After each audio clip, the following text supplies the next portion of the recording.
ਸਨਮਾਨਯੋਗ ਗੁਰਮਤਿ ਪ੍ਰੇਮੀਓ, ਵਾਹਿਗੁਰੂ ਜੀ ਕਾ ਖਾਲਸਾ, ਵਾਹਿਗੁਰੂ ਜੀ ਕੀ ਫਤਿਹ।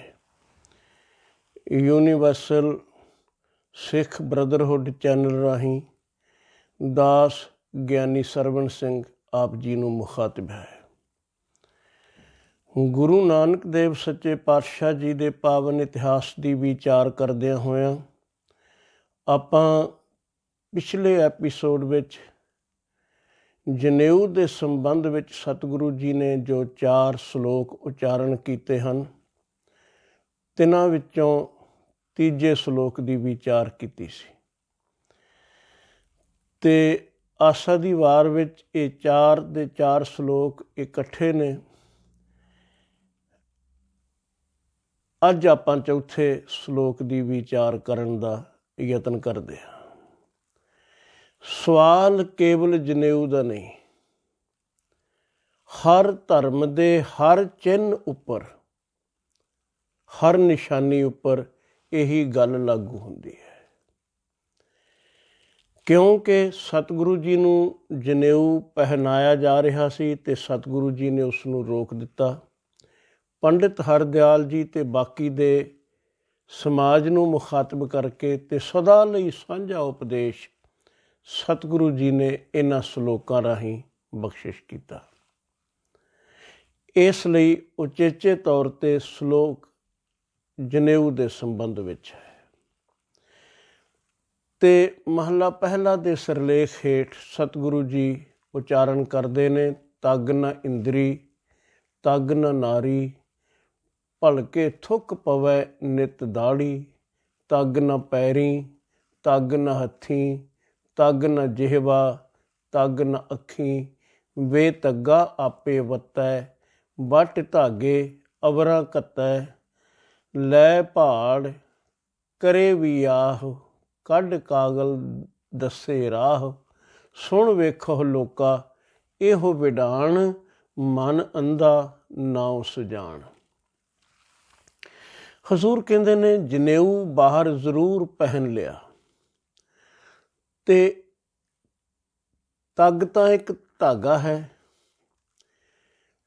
ਸੰਸਕ੍ਰਿਤ ਵਿੱਚ ਤੱਗ ਦੇ ਇੱਕ ਹੋਰ ਵੀ ਅਰਥ ਨੇ, ਤੱਤ ਦਾ ਗਿਆਤਾ, ਅਸਲੀਅਤ ਨੂੰ ਜਾਣਨ ਵਾਲਾ, ਜਿਸ ਨੂੰ ਸੱਤ ਤੇ ਝੂਠ ਦੀ ਪਹਿਚਾਣ ਹੈ, ਤੱਤਵੇਤਾ। ਜਿਸ ਵੇਲੇ ਧਾਗਾ ਪਹਿਨ ਲਿਆ ਗਿਆ ਹੈ, ਇੱਕ ਆਮ ਪਿੰਡਾਂ ਵਿੱਚ ਸ਼ਬਦ ਵਰਤਿਆ ਜਾਂਦਾ ਸੀ। ਜਿਸ ਵੇਲੇ ਕੋਈ ਕਿਸੇ ਗੱਲ 'ਤੇ ਪੁੱਗ ਜਾਵੇ ਤਾਂ ਅਸੀਂ ਆਖਿਆ ਕਰਦੇ ਸਾਂ, ਇਹ ਆਦਮੀ ਤੱਗ ਗਿਆ ਹੈ, ਆਪਣੇ ਬਚਨ 'ਤੇ ਪੂਰਾ ਉਤਰ ਗਿਆ ਹੈ। ਪਰ ਬਾਹਰੋਂ ਧਾਗਾ ਪਹਿਨ ਲੈਣ ਨਾਲ ਹੀ ਗੱਲ ਨਹੀਂ ਬਣ ਜਾਂਦੀ।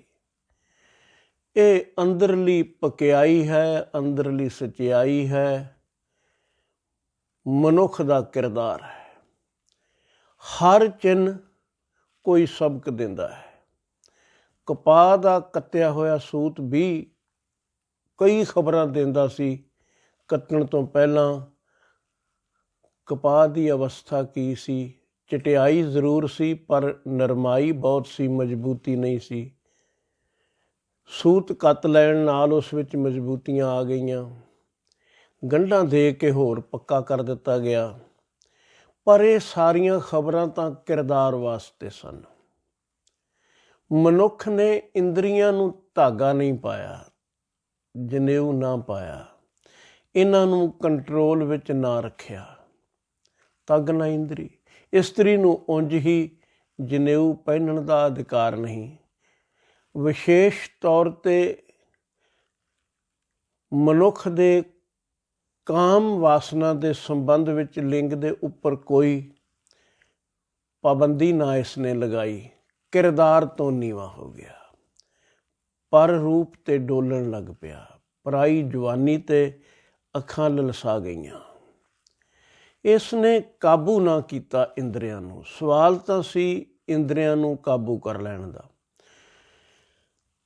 ਇਹ ਮਨੁੱਖਾ ਜ਼ਿੰਦਗੀ ਦੇ ਸੰਬੰਧ ਵਿੱਚ ਵਿਸ਼ੇਸ਼ ਤੌਰ 'ਤੇ ਗੱਲ ਸਮਝਣ ਵਾਲੀ ਹੈ। ਅਸੀਂ ਕਈ ਵਾਰੀ ਧਰਮ ਦਾ ਪ੍ਰਚਾਰ ਕਰਦੇ ਕਰਦੇ ਇਉਂ ਆਖ ਦਿੰਦੇ ਹਾਂ ਕਿ ਬਸ ਇਹ ਜੀਵਨ ਤਾਂ ਮੁੜ ਕੇ ਨਾ ਹੀ ਆਉਣਾ ਪਵੇ।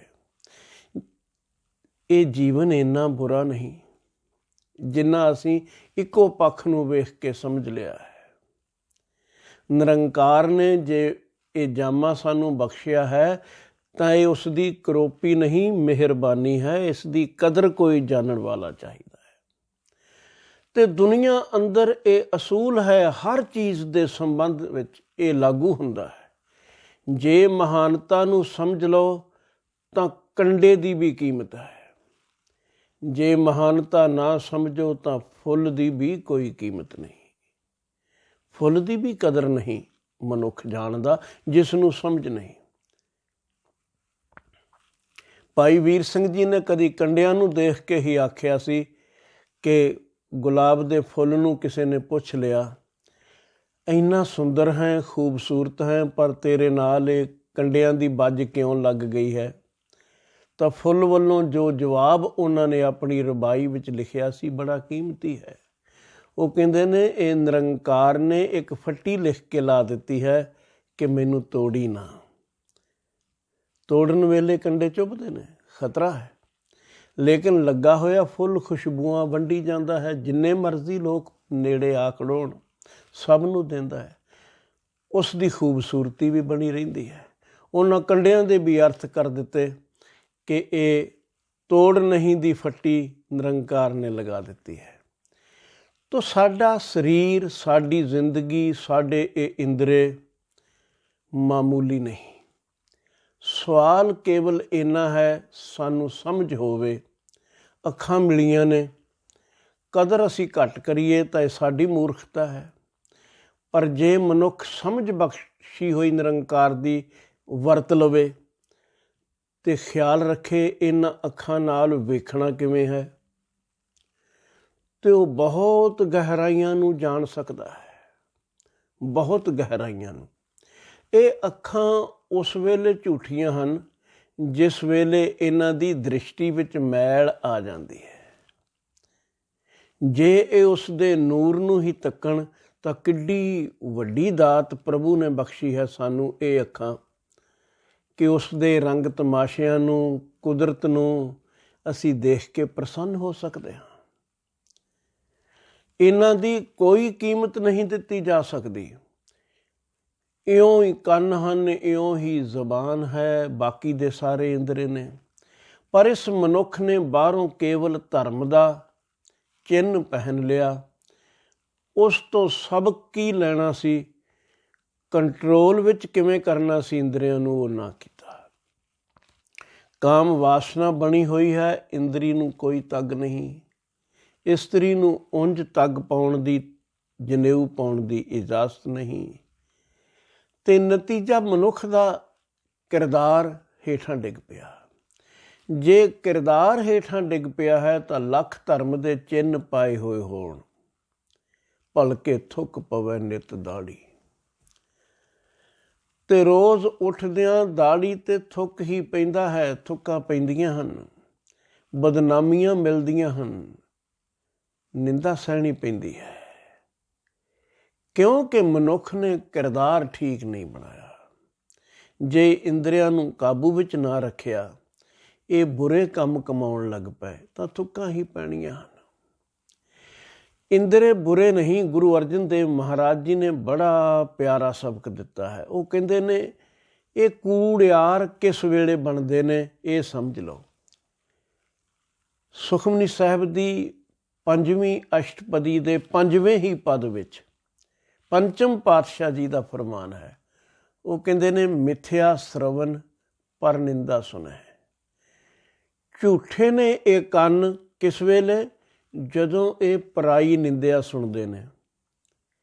ਜੋ ਐਬ ਕਿਸੇ ਵਿੱਚ ਹੈ ਨਹੀਂ, ਉਸ ਦੀ ਵੀ ਚਰਚਾ ਕਰਕੇ ਕੋਈ ਸਾਨੂੰ ਸੁਣਾਵੇ, ਤੇ ਉਸੇ ਮਨੁੱਖ ਦੇ ਕਈ ਗੁਣਾਂ ਦਾ ਸਾਨੂੰ ਪਤਾ ਵੀ ਕਿਉਂ ਨਾ ਹੋਵੇ, ਅਸੀਂ ਹਰ ਗੁਣ ਭੁੱਲ ਜਾਂਦੇ ਹਾਂ। ਨਿੰਦਾ ਸਾਡੇ ਉੱਪਰ ਹਾਵੀ ਹੋ ਜਾਂਦੀ ਹੈ। ਜੇ ਐਸਾ ਹੋਵੇ, ਜਿਸ ਦੀ ਨਿੰਦਿਆ ਹੋ ਰਹੀ ਹੈ ਉਸ ਦੀ ਗੱਲ ਛੱਡ ਦਿਓ। ਜੇ ਉਸ ਦੇ ਗੁਣ ਸਾਨੂੰ ਭੁੱਲ ਜਾਣ ਤੇ ਔਗਣ ਸਾਡੇ ਤੇ ਹੋ ਜਾਏ ਬਲਵਾਨ, ਤੇ ਅਸੀਂ ਕਰਨ ਲੱਗ ਪਵੀਏ ਨਫ਼ਰਤ, ਤਾਂ ਉਸ ਦਾ ਗਹਿਰਾ ਸੰਬੰਧ ਸਾਡੀ ਆਪਣੀ ਕਮਜ਼ੋਰੀ ਨਾਲ ਹੈ। ਅਗਲੇ ਦੀ ਕਮਜ਼ੋਰੀ ਤਾਂ ਉਹ ਜਾਣੇ, ਸਾਡੀ ਆਪਣੀ ਕਮਜ਼ੋਰੀ ਨਾਲ ਹੈ। ਸਾਨੂੰ ਸੱਚ ਵੇਖਣਾ ਨਹੀਂ ਆਇਆ। ਬਹੁਤ ਛੋਟੀ ਉਮਰ ਵਿੱਚ ਮੈਂ ਪੰਗਤੀਆਂ ਪੜ੍ਹੀਆਂ ਸਨ ਕਿਸੇ ਕਵੀ ਦੀਆਂ ਲਿਖੀਆਂ ਹੋਈਆਂ। ਗੁਣ ਤੇ ਔਗਣ ਰਾਜਨ ਸਭਨਾ ਵਿੱਚ ਸੁਣੀ ਦੇ, ਗੁਣ ਵਿੱਚ ਔਗਣੀਆਂ ਦੇ, ਔਗਣ ਵਿੱਚ ਗੁਣੀ ਦੇ। ਗੁਣਵਾਨਾਂ ਵਿੱਚ ਵੀ ਕੋਈ ਔਗਣ ਹੋਵੇ ਕੋਈ ਵੱਡੀ ਗੱਲ ਨਹੀਂ, ਤੇ ਔਗਣਿਆਰੇ ਵਿੱਚ ਵੀ ਕੋਈ ਨਾ ਕੋਈ ਗੁਣ ਹੁੰਦਾ ਹੈ। ਤੇ ਅਗਲੀ ਪੰਕਤੀ ਬੜੀ ਸਿਆਣੀ ਉਸ ਕਵੀ ਨੇ ਲਿਖੀ ਸੀ, ਗੁਣੀਆਂ ਦੇ ਗੁਣ ਪਰਖੀ ਦੇ, ਔਗਣ ਨਹੀਂ ਚੁਣੀ ਦੇ। ਤੁਸੀਂ ਉਹੀ ਕੁਝ ਹਾਸਲ ਕਰਨਾ ਜੋ ਚੁਣਦੇ ਹੋ। ਉਸੇ ਕਣਕ ਦੇ ਖੇਤ ਵਿੱਚੋਂ ਕੋਈ ਸਿੱਟੇ ਵੀ ਚੁਗ ਲੈਂਦਾ ਹੈ, ਕੋਈ ਨਾੜ ਇਕੱਠੇ ਕਰਦਾ ਰਹਿ ਜਾਂਦਾ ਹੈ। ਬੜਾ ਫਰਕ ਹੈ। ਸਤਿਗੁਰੂ ਕਹਿੰਦੇ ਨੇ, ਜਿਸ ਵੇਲੇ ਇਹ ਕੰਨ ਦੂਜੇ ਦੀ ਨਿੰਦਿਆ ਸੁਣਨ ਲੱਗ ਪੈਣ, ਬੁਰਿਆਈ ਸੁਣਨ ਲੱਗ ਪੈਣ, ਇਹ ਕੰਨ ਝੂਠੇ, ਇਹਨਾਂ ਅਸਲੀ ਕੰਮ ਭੁਲਾ ਦਿੱਤਾ ਹੈ। ਨਿੰਦਿਆ ਵੀ ਬੜੀ ਅਜੀਬ ਹੈ। ਉਹੀ ਨਿੰਦਾ ਕੋਈ ਸਾਡੀ ਕਰੇ ਬੜੀ ਬੁਰੀ ਲੱਗਦੀ ਹੈ, ਉਹੀ ਨਿੰਦਿਆ ਕੋਈ ਦੂਜੇ ਦੀ ਕਰੇ ਬੜੀ ਪਿਆਰੀ ਲੱਗਦੀ ਹੈ। ਨਿੰਦਾ ਉਹੀ ਹੈ ਦੋਹੀਂ ਪਾਸੀ ਝੂਠ। ਨਾ ਕਰਨ ਵਿੱਚ ਰਸ ਲਓ, ਨਾ ਸੁਣਨ ਵਿੱਚ ਰਸ ਲਓ, ਝੂਠ ਆਖਰ ਝੂਠ। ਝੂਠੀ ਵਡਿਆਈ ਦੇ ਕੋਈ ਪੁਲ ਖੁਸ਼ਾਮਦੀ ਸਾਡੇ ਬੰਨੇ, ਤਾਂ ਉਹ ਵੀ ਨਾ ਸੁਣੋ, ਕਿਸੇ ਅਰਥ ਨਹੀਂ, ਉਹ ਵੀ ਝੂਠ ਹੈ। ਪਰ ਇਹ ਝੂਠੇ ਕੰਨ ਆਪਣੀ ਵਡਿਆਈ ਸੁਣ ਕੇ ਬੜੇ ਪ੍ਰਸੰਨ ਹੁੰਦੇ ਨੇ, ਦੂਜੇ ਦੀ ਨਿੰਦਿਆ ਸੁਣ ਕੇ ਪ੍ਰਸੰਨ ਹੁੰਦੇ ਨੇ। ਮਿਥਿਆ ਸ਼ਰਵਨ ਪਰ ਨਿੰਦਾ ਸੁਣ ਹੈ, ਮਿਥਿਆ ਹਸਤ ਪਰ ਦਰਬ ਕੋ ਹਿਰੈ। ਹੱਥਾਂ ਦੀ ਕੋਈ ਕੀਮਤ ਬਿਆਨ ਕਰ ਸਕਦਾ ਹੈ? ਕਿੰਨੇ ਕੀਮਤੀ ਨੇ, ਪੁੱਛੋ ਉਸ ਨੂੰ ਜਿਸ ਦੇ ਹੱਥ ਕੱਟੇ ਗਏ ਹੋਣ, ਕਿਵੇਂ ਤਰਸਦਾ ਹੈ। ਮੂੰਹ ਵਿੱਚ 2 ਗਰਾਹੀਆਂ ਭੋਜਨ ਪਾਉਣਾ ਵੀ ਕਠਿਨ ਹੋ ਜਾਂਦਾ ਹੈ, ਕੋਈ ਕੰਮ ਕਰਨ ਦੀ ਸਮਰੱਥਾ ਨਹੀਂ ਰਹਿ ਜਾਂਦੀ। ਤੇ ਜਦ ਅਸੀਂ ਇਹਨਾਂ ਹੱਥਾਂ ਨਾਲ ਪਰਾਇਆ ਧਨ ਚੁਰਾਉਂਦੇ ਹਾਂ, ਅਸੀਂ ਸੋਚਦੇ ਹੀ ਨਹੀਂ ਕਿ ਹੱਥ ਇਸ ਕੰਮ ਲਈ ਮਿਲੇ ਨਹੀਂ, ਕਿਰਤ ਕਰਨ ਲਈ ਮਿਲੇ ਹਨ। ਸਭ ਤੋਂ ਪਹਿਲੀ ਗੱਲ ਹੈ, ਦੇਣ ਵਾਲਾ ਚੇਤੇ ਰਹੇ, ਜਿਸ ਨਿਰੰਕਾਰ ਨੇ ਦਾਤਾਂ ਬਖਸ਼ੀਆਂ ਨੇ, ਸਰੀਰ ਦਿੱਤਾ ਹੈ। ਤੇ ਫਿਰ ਇਹਨਾਂ ਇੰਦਰੀਆਂ ਨਾਲ, ਸਰੀਰ ਨਾਲ ਕੰਮ ਉਹ ਕੀਤੇ ਜਾਣ ਜੋ ਪ੍ਰਵਾਨ ਚੜ੍ਹ ਜਾਣ ਵਾਲੇ ਹੋਣ। ਦਾਨ ਅਸੀਂ ਆਖਦੇ ਹਾਂ ਬੜਾ ਕੀਮਤੀ ਹੈ। ਉਹ ਦਾਨ ਵੀ ਭਾਈ ਤਾਂ ਕਰੋਗੇ ਜੇ ਪਹਿਲਾਂ ਕਿਰਤ ਕਰਕੇ ਕਮਾਈ ਕਰੋਗੇ। ਜੇ ਕਿਸੇ ਦਾ ਧਨ ਚੁਰਾ ਕੇ ਉਸ ਵਿੱਚੋਂ ਕੁਝ ਵੰਡ ਦਿੰਦੇ ਹੋ, ਇਹ ਕੋਈ ਦਾਨ ਨਹੀਂ। ਸਭ ਤੋਂ ਪਹਿਲੀ ਗੱਲ ਹੈ, ਮਨੁੱਖ ਕਿਰਤ ਕਰੇ, ਉਦਮੀ ਹੋਵੇ, ਨੇਕ ਕਿਰਤ ਕਰੇ। ਜਿਸ ਵੇਲੇ ਪਰਾਇਆ ਧਨ ਚੁਰਾਉਂਦੇ ਨੇ ਹੱਥ, ਤਾਂ ਸਤਿਗੁਰੂ ਕਹਿੰਦੇ ਨੇ ਦਿੱਤੇ ਤਾਂ ਬੜੇ ਕੀਮਤੀ ਸਨ, ਪਰ ਆਖਣਾ ਪੈਂਦਾ ਹੈ ਝੂਠੇ ਨੇ, ਬੇਕਾਰ ਨੇ। ਮਿਥਿਆ ਨੇਤਰ ਪੇਖਤ ਪਰ ਤਿਰਿਆ ਰੂਪਾਦ, ਮਿਥਿਆ ਰਸਨਾ ਭੋਜਨ ਅਨੁਸਵਾਦ। ਅੱਖਾਂ ਕੇਵਲ ਪਰਾਏ ਰੂਪ ਨੂੰ ਦੇਖ ਕੇ ਹੀ ਡੋਲ ਰਹੀਆਂ ਹਨ, ਪਰ ਇਸਤਰੀ ਪਰ ਮਰਦ ਵੱਲ ਤੱਕ ਰਹੀਆਂ ਨੇ। ਮਤਲਬ ਇਹ ਹੈ, ਜਿੱਥੇ ਤੇਰਾ ਅਧਿਕਾਰ ਨਹੀਂ, ਉਹ ਕੁਝ ਤੂੰ ਪਾਉਣਾ ਚਾਹੁੰਦਾ ਹੈ। ਰਸਨਾ ਨੂੰ ਭੋਜਨਾਂ ਦੇ ਸਵਾਦਾਂ ਵਿੱਚ ਹੀ ਲਗਾ ਰੱਖਿਆ। ਬੜੀ ਕਿਰਪਾ ਹੈ ਨਿਰੰਕਾਰ ਦੀ ਕਿ ਭੋਜਨ ਜਿੱਥੇ ਸਰੀਰ ਨੂੰ ਸ਼ਕਤੀ ਦਿੰਦਾ ਹੈ, ਉੱਥੇ ਜ਼ੁਬਾਨ ਉਸ ਦਾ ਸਵਾਦ ਵੀ ਮਾਣਦੀ ਹੈ। ਚੰਗੀ ਗੱਲ ਹੈ, ਪ੍ਰਭੂ ਦੀ ਕਿਰਪਾ ਹੈ। ਪਰ ਕੇਵਲ ਸਵਾਦ ਲਈ ਖਾਣਾ ਰੋਗਾਂ ਦਾ ਕਾਰਨ ਵੀ ਬਣ ਜਾਂਦਾ ਹੈ। ਇਹ ਝੂਠੀ ਹੈ ਰਸਨਾ ਉਸ ਵੇਲੇ ਜਿਸ ਵੇਲੇ ਇਹ ਕੇਵਲ ਸਵਾਦਾਂ 'ਚ ਗਲਤਾਨ ਹੋ ਜਾਏ ਜਾਂ ਉਸਤਤ ਨਿੰਦਾ ਵਿੱਚ ਲੱਗ ਜਾਏ। ਤੇ ਜਿਸ ਵੇਲੇ ਚੰਗੇ ਪਾਸੇ ਲੱਗਦੀ ਹੈ, ਇਸ ਨੂੰ ਬੜਾ ਮਾਣ ਵੀ ਦਿੱਤਾ ਹੈ ਸਤਿਗੁਰੂ ਜੀ ਨੇ। ਹਜ਼ੂਰ ਕਹਿੰਦੇ ਨੇ, ਅੰਮ੍ਰਿਤ ਰਸਨਾ ਪੀਓ ਪਿਆਰੀ, ਐ ਮੇਰੀ ਪਿਆਰੀ ਜ਼ੁਬਾਨ, ਹੇ ਜਿਹਵੇ ਤੂੰ ਰਾਮ ਗੁਣ ਗਾਓ। ਉਸ ਵੇਲੇ ਇਸ ਨੂੰ ਬੜਾ ਆਦਰ ਦਿੱਤਾ ਹੈ ਤੇ ਸਮਝਾਇਆ ਹੈ, ਆਨ ਰਸਾ ਜੇਤੇ ਤੈਂ ਚਾਖੇ, ਨਿਮਖ ਨਾ ਤ੍ਰਿਸ਼ਨਾ ਤੇਰੀ ਲਾਥੇ। ਹਰ ਰਸ ਕਾ ਤੂੰ ਚਾਖੈ ਸਾਧ, ਚਾਖਤ ਹੋਏ ਰਹਿ ਬਿਸਮਾਦ। ਜੇ ਕਿਧਰੇ ਹਰੀ ਨਾਮ ਦਾ ਸਵਾਦ ਮਾਣ ਲਵੇਂ ਤੇ ਸਦਾ ਲਈ ਸੰਤੁਸ਼ਟੀਆਂ ਬਣ ਜਾਣ, ਮਸਤੀ ਚੜ੍ਹ ਜਾਏ। ਝੂਠੀ ਹੈ ਰਸਨਾ ਉਸ ਵੇਲੇ ਜਿਸ ਵੇਲੇ ਹੋਰ ਸਵਾਦਾਂ ਵਿੱਚ ਲੱਗ ਜਾਏ। ਮਿਥਿਆ ਚਰਨ ਪਰ ਵਿਕਾਰ ਕੋ ਧਾਵਹਿ, ਮਿਥਿਆ ਮਨ ਪਰ ਲੋਭ ਲੁਭਾਵੈ। ਮਨ ਲੋਭੀ ਹੋ ਜਾਏ ਤੇ ਪੈਰ ਚੱਲਣ ਲੱਗ ਪੈਣ ਬੁਰੀ ਸੰਗਤ ਵੱਲ, ਵਿਕਾਰ ਕਮਾਉਣ ਵੱਲ। ਵਿਕਾਰ ਕਿਸੇ ਅਰਥ ਨਹੀਂ ਆਉਂਦੇ, ਵਿਕਾਰ ਬੇਕਾਰ ਹੀ ਨੇ, ਕਿਸੇ ਕੰਮ ਨਹੀਂ। ਮਿਥਿਆ ਤਨ ਨਹੀਂ ਪਰ ਉਪਕਾਰਾ, ਮਿਥਿਆ ਬਾਸ ਲੇਤ ਬਿਕਾਰਾ। ਬਿਨ ਬੂਝੇ ਮਿਥਿਆ ਸਭ ਪਏ, ਸਫਲ ਦੇਹ ਨਾਨਕ ਹਰਿ ਹਰਿ ਨਾਮ ਲਏ। ਜੇ ਤਨ ਪਰਉਪਕਾਰੀ ਨਾ ਹੋਵੇ ਤਾਂ ਲੱਖ ਜਨੇਊ ਪਾ ਲਓ ਜਾਂ ਹੋਰ ਧਰਮਾਂ ਦੇ ਚਿੰਨ੍ਹ ਪਹਿਨ ਲਓ, ਕਿਸੇ ਅਰਥ ਨਹੀਂ। ਮਨ ਲੋਭੀ ਹੋਵੇ ਬੁਰਾ ਹੈ, ਬੇਕਾਰ ਹੈ। ਤਨ ਪਰਉਪਕਾਰੀ ਨਾ ਹੋਵੇ, ਬੇਕਾਰ ਹੈ। ਇਹ ਨੱਕ ਕੇਵਲ ਵਾਸ਼ਨਾ ਤੇ ਉਹ ਵੀ ਵਿਕਾਰ ਦੀ ਬਿਰਤੀ ਨਾਲ ਲੈਣ ਦਾ ਖਿਆਲ ਰੱਖੇ ਤਾਂ ਬੁਰਾ ਹੈ। ਗੱਲ ਇੰਨੀ ਹੈ ਕਿ ਬਿਨ ਬੂਝੇ ਮਿਥਿਆ ਸਭ ਪਏ। ਸਵਾਲ ਹੈ ਗਿਆਨ ਦਾ, ਸਮਝ ਦਾ। ਜੇ ਜਨੇਊ ਪਾਇਆ ਹੈ ਜਾਂ ਕੋਈ ਵੀ ਧਰਮ ਦਾ ਚਿੰਨ੍ਹ ਪਾਇਆ ਹੈ, ਲੇਕਿਨ ਇੰਦਰੀਆਂ ਨੂੰ ਕਾਬੂ ਨਹੀਂ ਕੀਤਾ ਤਾਂ ਭਲਕੇ ਥੁੱਕ ਪਵੈ ਨਿਤ ਦਾੜੀ। ਤਗ ਨ ਪੈਰੀ, ਤਗ ਨ ਹੱਥੀ, ਤਗ ਨ ਜਿਹਵਾ, ਤਗ ਨ ਅੱਖੀ। ਨਾ ਪੈਰਾਂ ਨੂੰ ਰੋਕਿਆ ਬੁਰੇ ਪਾਸੇ ਜਾਣ ਤੋਂ, ਕੋਈ ਜਨੇਊ ਨਾ ਪਹਿਨਾਇਆ ਇਹਨਾਂ ਨੂੰ ਕਿ ਪਵਿੱਤਰ ਰਹਿਣ। ਨਾ ਹੱਥਾਂ 'ਤੇ ਕਾਬੂ ਕੀਤਾ, ਨਾ ਜ਼ੁਬਾਨ 'ਤੇ, ਨਾ ਅੱਖਾਂ 'ਤੇ। ਉਂਝ ਧਾਗਾ ਪਾਇਆ ਹੋਇਆ ਹੈ, ਵੇ ਤੱਗਾ ਆਪੇ ਵੱਤੈ, ਵੱਟ ਧਾਗੇ ਅਵਰਾ ਕਰਤੈ। ਔਰ ਇਹ ਆਮ ਬੰਦੇ ਦੀ ਗੱਲ ਨਹੀਂ, ਧਰਮ ਦੇ ਪੁਜਾਰੀਆਂ ਦੇ ਉੱਪਰ ਸਤਿਗੁਰੂ ਜੀ ਨੇ ਕਟਾਖਸ਼ ਕੀਤਾ ਹੈ ਕਿ ਆਪ ਤਾਂ ਬੇਤੱਗਾ ਫਿਰਦਾ ਹੈ। ਕਿਉਂਕਿ ਜਿਹੜਾ ਧਾਗਾ ਪਾਇਆ ਉਸ ਦਾ ਅਰਥ ਕੋਈ ਨਹੀਂ। ਜਿਹੜਾ ਇੰਦਰੀਆਂ ਨੂੰ ਕਾਬੂ ਕਰਨ ਵਾਸਤੇ ਕੰਟਰੋਲ ਦਾ ਧਾਗਾ ਪਾਉਣਾ ਸੀ, ਉਹ ਪਾਇਆ ਕੋਈ ਨਹੀਂ। ਆਪ ਤੇ ਫਿਰਦਾ ਹੀ ਬਿਨਾਂ ਤੱਗ ਤੋਂ, ਬਿਨਾਂ ਜਨੇਊ ਤੋਂ, ਬਿਨਾਂ ਇੰਦਰੀਆਂ ਦੇ ਕੰਟਰੋਲ ਤੋਂ, ਤੇ ਧਾਗੇ ਵੱਟ ਵੱਟ ਕੇ ਦੂਜਿਆਂ ਨੂੰ ਪਹਿਨਾਈ ਜਾਂਦਾ ਹੈ। ਨੀਅਰਰ ਦਾ ਚਰਚ ਫਾਰਦਰ ਫਰਮ ਗੋਡ। ਚਰਚ ਦੇ ਨੇੜੇ, ਰੱਬ ਤੋਂ ਦੂਰ। ਧਰਮ ਸਥਾਨ ਦਾ ਪੁਜਾਰੀ ਵੀ ਕਈ ਵਾਰੀ ਪਰਮਾਤਮਾ ਤੋਂ ਦੂਰ ਮਿਲੇਗਾ। ਵੱਟ ਧਾਗੇ ਅਵਰਾ ਕਰਤਾ, ਦੂਜਿਆਂ ਨੂੰ ਪਹਿਨਾਉਂਦਾ ਹੈ ਕਿ ਜਨੇਊ ਪਹਿਨੋ, ਤੇ ਆਪ ਜਨੇਊ ਦੇ ਅਰਥ ਵੀ ਪਤਾ ਨਹੀਂ ਕਿ ਜ਼ਿੰਦਗੀ ਜਿਉਣੀ ਕਿਵੇਂ ਹੈ। ਲੈ ਪਹਾੜ ਕਰੇ ਵਿਆਹ, ਕੱਢ ਕਾਗਲ ਦੱਸੇ ਰਾਹ। ਜਿਸ ਵੇਲੇ ਜਜਮਾਨਾਂ ਦੀ ਬੇਟੀ ਦੀ ਸ਼ਾਦੀ ਹੈ, ਇੱਕ ਪਾਸੇ ਆਖਦਾ ਹੈ ਸਾਰੇ ਨਗਰ ਦੀ ਬੇਟੀ ਸਾਂਝੀ ਹੈ, ਸਾਰਿਆਂ ਨੂੰ ਮੱਤ ਦਿੰਦਾ ਹੈ, ਗੱਲ ਵੀ ਬੜੀ ਚੰਗੀ ਹੈ, ਬੱਚੀਆਂ ਸਭ ਦੀਆਂ ਸਾਂਝੀਆਂ ਨੇ, ਇਹ ਆਮ ਕਿਹਾ ਜਾਂਦਾ ਹੈ। ਪਰ ਉਸੇ ਬੱਚੀ ਦਾ ਵਿਆਹ ਕਰਾਉਣ ਵੇਲੇ ਭਾੜਾ ਮੰਗਦਾ ਹੈ। ਉਸ ਵੇਲੇ ਨਹੀਂ ਪਤਾ ਲੱਗਦਾ ਇਹ ਬੱਚੀ ਮੇਰੀ ਹੈ, ਉਸ ਵੇਲੇ ਧਿਆਨ ਮਾਇਆ ਵਿੱਚ ਹੈ ਕਿ ਵਿਆਹ ਵੇਲੇ ਦੋਵੇਂ ਧਿਰਾਂ ਮੈਨੂੰ ਕੀ ਦਿੰਦੀਆਂ ਹਨ। ਭਾੜਾ ਅਸੀਂ ਪੂਜਾ ਦਾ ਨਾਮ ਦੇ ਦਈਏ, ਅਸੀਂ ਭੇਟਾ ਆਖ ਦਈਏ। ਧਰਮ ਦੀ ਵੀ ਇੱਕ ਖੂਬੀ ਹੈ ਜਿਸ ਦਾ ਇਸਤੇਮਾਲ ਗਲਤ ਕੀਤਾ ਗਿਆ। ਬੜੇ ਬੜੇ ਪਿਆਰੇ ਨਾਂ ਦੇ ਕੇ, ਭੇਟਾ ਆਖ ਕੇ, ਪੂਜਾ ਆਖ ਕੇ ਸਨਮਾਨਿਤ ਸ਼ਬਦ ਵਰਤੇ ਗਏ, ਪਰ ਅੰਦਰਲੀ ਬਿਰਤੀ ਸਿਰਫ ਦੁਕਾਨਦਾਰੀ ਦੀ ਹੀ ਸੀ। ਤੇ ਬਾਬੇ ਨਾਨਕ ਤੋਂ ਛੁਪਾਇਆ ਨਹੀਂ ਜਾ ਸਕਦਾ ਕੁਝ ਵੀ।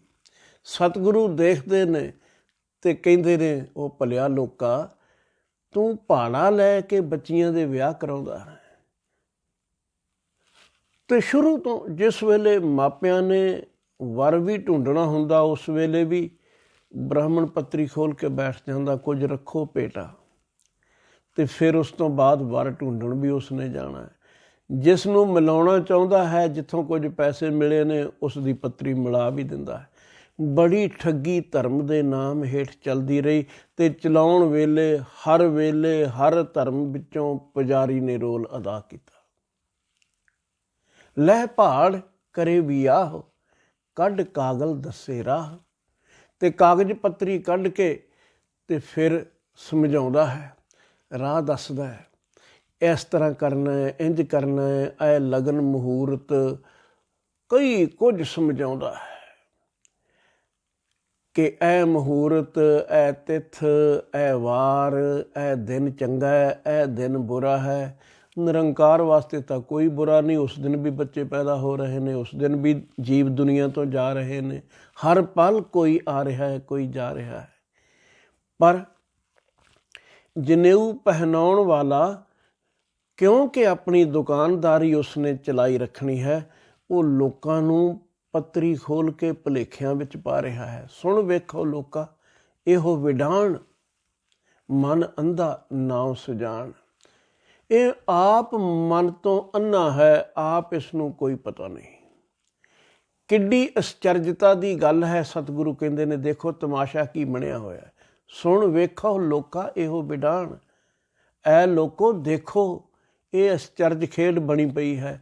ਜਿਹੜਾ ਅੰਧਾ ਹੈ ਆਪ ਪਰਮਾਤਮਾ ਰਮੇ ਹੋਏ ਨੂੰ ਜਾਣਦਾ ਨਹੀਂ, ਉਸ ਦਾ ਨਾਮ ਸੁਜਾਨ ਧਰਿਆ ਹੋਇਆ ਹੈ ਕਿ ਬੜਾ ਅਕਲਮੰਦ ਹੈ।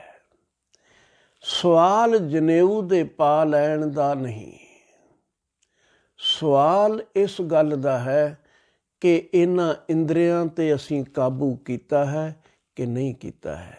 ਸਾਡੀ ਜ਼ਿੰਦਗੀ ਪਵਿੱਤਰ ਵੀ ਹੈ ਜਾਂ ਮੈਲ ਦੀ ਭਰੀ ਹੋਈ ਹੈ। ਵਿਕਾਰਾਂ ਵਿੱਚ ਅਸੀਂ ਗ੍ਰਸਤ ਹਾਂ। ਜੇ ਮਨੁੱਖ ਨੂੰ ਸਮਝ ਆ ਜਾਏ ਕਿ ਇਹ ਅਮੋਲਕ ਇੰਦਰੀ ਨੇ, ਕਿਸੇ ਮੁੱਲ ਤੋਂ ਖਰੀਦੇ ਨਹੀਂ ਜਾ ਸਕਣ ਵਾਲੇ, ਅਤੇ ਫਿਰ ਉਹ ਇਹਨਾਂ ਦੀ ਕਦਰ ਕਰੇ, ਚੰਗੇ ਪਾਸੇ ਲਾ ਲੈ, ਤਾਂ ਜ਼ਿੰਦਗੀ ਪਵਿੱਤਰ ਹੈ। ਉਸਨੇ ਧਾਗਾ ਪਹਿਨਿਆ ਕਿ ਨਹੀਂ ਪਹਿਨਿਆ ਕੋਈ ਫਰਕ ਨਹੀਂ। ਇਸ ਕੀਮਤੀ ਦੇਹ ਨੂੰ ਅਸੀਂ ਸਮਝ ਨਹੀਂ ਸਕੇ, ਸਮਝਣ ਦੀ ਜ਼ਰੂਰਤ ਹੈ। ਛੋਟੀ ਜਿਹੀ ਇੱਕ ਸੂਫੀਆਂ ਦੀ ਸਾਖੀ ਨਾਲ ਮੈਂ ਆਪਣੀ ਕਥਾ ਸਮਾਪਤ ਕਰਦਾ ਹਾਂ। ਇੱਕ ਆਦਮੀ ਦਰਿਆ ਦੇ ਉੱਪਰ ਬਣੇ ਪੁਲ 'ਤੇ ਖੜੋਤਾ ਹੈ, ਇੱਧਰ ਉੱਧਰ ਫਿਰ ਰਿਹਾ ਹੈ ਅਤੇ ਚਾਹੁੰਦਾ ਇਹ ਹੈ ਕਿ ਜਿਸ ਵੇਲੇ ਮੈਨੂੰ ਕੋਈ ਦੇਖ ਨਾ ਰਿਹਾ ਹੋਵੇ, ਮੈਂ ਛਾਲ ਮਾਰ ਕੇ ਦਰਿਆ ਵਿੱਚ ਡੁੱਬ ਕੇ ਮਰ ਜਾਵਾਂ। ਦਰਿਆ ਦੇ ਕਿਨਾਰੇ 'ਤੇ ਬੈਠਾ ਇੱਕ ਸਾਧੂ ਵੀ ਦੇਖ ਰਿਹਾ ਹੈ ਕਿ ਇਸ ਆਦਮੀ ਦੇ ਇਰਾਦੇ ਠੀਕ ਨਹੀਂ, ਇਹ ਜ਼ਰੂਰ ਕੋਈ ਹਰਕਤ ਬੁਰੀ ਕਰੇਗਾ। ਆਖਰ ਸਾਧੂ ਪਾਸੋਂ ਰਿਹਾ ਨਾ ਗਿਆ। ਉਹ ਉੱਠ ਕੇ ਉਸ ਦੇ ਕੋਲ ਗਿਆ ਅਤੇ ਮੋਢਿਓਂ ਫੜ ਕੇ ਆਖਣ ਲੱਗਾ, ਭਲਿਆ ਲੋਕਾ, ਤੂੰ ਤੁਰਿਆ ਫਿਰਦਾ ਹੈ ਪਰ ਤੇਰਾ ਚਿਹਰਾ ਦੱਸਦਾ ਹੈ ਤੇਰੇ ਅੰਦਰ ਕੋਈ ਬੜਾ ਮਾਯੂਸੀ ਦਾ ਖਿਆਲ ਬਣਿਆ ਹੋਇਆ ਹੈ। ਉਸਨੇ ਆਖਿਆ, ਜੀ ਤੁਹਾਡੇ ਪਾਸੋਂ ਲੁਕਾਉਣਾ ਕੀ ਹੈ, ਸੰਤ ਪਾਸ ਝੂਠ ਥੋੜ੍ਹੀ ਬੋਲਣਾ। ਧੇਲਾ ਪੱਲੇ ਨਹੀਂ, ਅਤ ਗਰੀਬ ਹਾਂ ਅਤੇ ਇਸ ਜ਼ਿੰਦਗੀ ਦਾ ਕੀ ਜੀਣਾ। ਮੇਰਾ ਦਿਲ ਕਰਦਾ ਛਾਲ ਮਾਰ ਕੇ ਮਰ ਜਾਵਾਂ, ਦਰਿਆ ਵਿੱਚ ਡੁੱਬ ਜਾਵਾਂ। ਸਾਧੂ ਨੇ ਆਖਿਆ, ਨਹੀਂ, ਤੈਨੂੰ ਕਿਸ ਨੇ ਕਿਹਾ ਤੂੰ ਗਰੀਬ ਹੈ? ਉਹ ਆਖਣ ਲੱਗਾ, ਜੀ ਇਸ ਵਿੱਚ ਕਿਸੇ ਦੇ ਕਹਿਣ ਦੀ ਕੀ ਲੋੜ ਹੈ। ਜ਼ਿੰਦਗੀ ਮੈਂ ਭੋਗ ਰਿਹਾ ਹਾਂ, ਧੇਲਾ ਮੇਰੇ ਪੱਲੇ ਨਹੀਂ। 2 ਵਕਤ 2 ਜੂਨ ਰੋਟੀ ਮਿਲਣੀ ਮੁਸ਼ਕਿਲ ਹੈ। ਇਹ ਕੋਈ ਜ਼ਿੰਦਗੀ ਹੈ? ਮੈਨੂੰ ਤਾਂ ਪਤਾ ਹੈ ਨਾ ਮੈਂ ਗਰੀਬ ਹਾਂ। ਮੈਂ ਕੋਈ ਦੂਜੇ ਦੀ ਗੱਲ ਤਾਂ ਕਰਦਾ ਨਹੀਂ, ਆਪਣੀ ਜ਼ਿੰਦਗੀ ਦਾ ਤਾਂ ਪਤਾ ਹੀ ਹੁੰਦਾ ਹੈ। ਸਾਧੂ ਨੇ ਆਖਿਆ, ਨਹੀਂ, ਤੂੰ ਬਹੁਤ ਅਮੀਰ ਹੈ। ਉਹ ਆਦਮੀ ਹੈਰਾਨ ਹੋਇਆ ਕਿ ਇਹ ਸਾਧੂ ਹੈ ਜਾਂ ਕੋਈ ਪਾਗਲ ਹੈ। ਇਹ ਆਖਦਾ, ਮੈਂ ਅਮੀਰ ਹਾਂ, ਮੇਰੇ ਪੱਲੇ ਫੁੱਟੀ ਕੌਡੀ ਨਹੀਂ। ਸਾਧੂ ਨੇ ਆਖਿਆ, ਆ ਤੇਰੇ ਪਾਸ ਬੜੀਆਂ ਕੀਮਤੀ ਚੀਜ਼ਾਂ ਨੇ, ਮੇਰੇ ਨਾਲ ਚੱਲ ਅਤੇ ਮੈਂ ਤੈਨੂੰ ਮਾਲਾ ਮਾਲ ਪੈਸੇ ਨਾਲ ਕਰਵਾ ਦਿੰਦਾ, ਤੂੰ ਵੇਚਣ ਵਾਲਾ ਬਣ। ਉਹਨੇ ਆਖਿਆ, ਮੇਰੇ ਪਾਸ ਵੇਚਣ ਲਈ ਵੀ ਕੁਝ ਨਹੀਂ, ਮੈਨੂੰ ਕਿੱਥੇ ਲਿਜਾ ਰਿਹਾ। ਖੈਰ ਸਾਧੂ ਉਸ ਨੂੰ ਪਕੜ ਕੇ ਇਲਾਕੇ ਦੇ ਧਨਵਾਨ ਪਾਸ, ਸਮਰਾਟ ਪਾਸ ਲੈ ਗਿਆ। ਸਾਧੂ ਦਾ ਉਹ ਵਾਕਫ ਸੀ ਸਮਰਾਟ। ਪਾਸ ਲਿਜਾ ਕੇ ਉਸਨੇ ਇਕਾਂਤ ਵਿੱਚ ਪਾਸੇ ਕਰਕੇ ਗੱਲ ਕੀਤੀ ਕਿ ਇਹ ਆਦਮੀ ਅਮੋਲਕ ਜ਼ਿੰਦਗੀ ਬੇਅਰਥ ਗਵਾਉਣੀ ਚਾਹੁੰਦਾ ਹੈ, ਇਸ ਲਈ ਇਸ ਨੂੰ ਕੁਝ ਸਮਝਾਉਣ ਵਾਸਤੇ ਮੈਂ ਲੈ ਕੇ ਆਇਆ।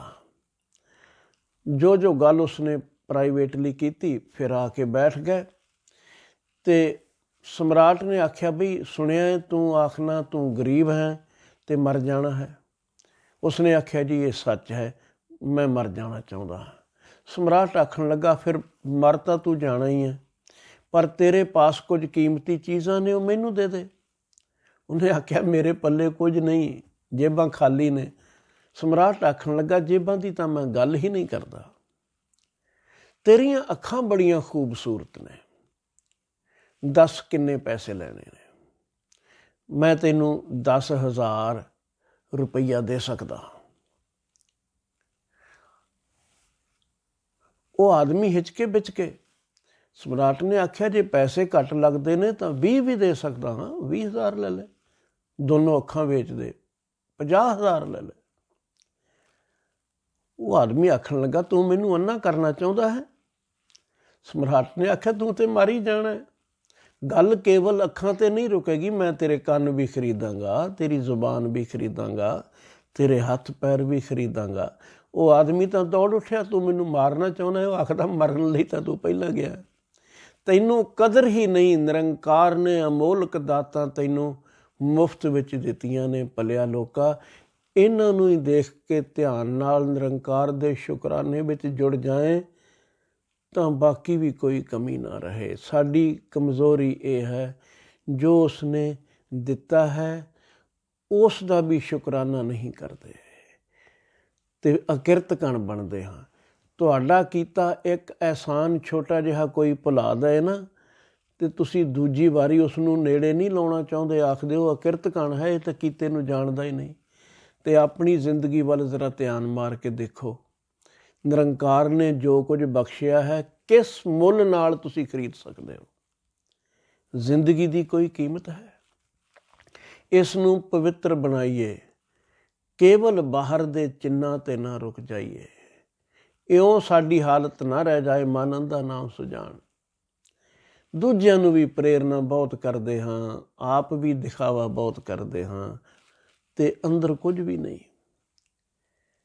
ਸਤਿਗੁਰੂ ਗੁਰੂ ਨਾਨਕ ਦੇਵ ਸੱਚੇ ਪਾਤਸ਼ਾਹ ਜੀ ਨੇ ਪੰਡਿਤ ਹਰਦਿਆਲ ਜੀ ਨੂੰ ਮੁਖਾਤਬ ਕਰਕੇ ਸਾਰੇ ਸੰਸਾਰ ਨੂੰ ਉਪਦੇਸ਼ ਦਿੱਤਾ ਕਿ ਕੇਵਲ ਜਨੇਊ ਪਾਉਣ ਨਾਲ ਹੀ ਪਾਰ ਉਤਾਰਾ ਨਹੀਂ ਹੋ ਜਾਣਾ।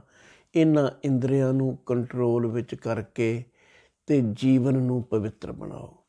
ਇਹੀ ਸਬਕ ਹਰ ਧਰਮ ਵਾਸਤੇ ਹੈ ਅਤੇ ਧਰਮ ਦੇ ਹਰ ਚਿੰਨ੍ਹ ਨੂੰ ਪਹਿਨਣ ਵਾਲੇ ਵਾਸਤੇ ਹੈ ਕਿ ਉਸ ਦਾ ਅਸਲੀ ਅਰਥ ਕੀ ਹੈ, ਕੀ ਉਹ ਸਾਡੀ ਜ਼ਿੰਦਗੀ ਵਿੱਚ ਆ ਗਿਆ ਹੈ ਜਾਂ ਨਹੀਂ।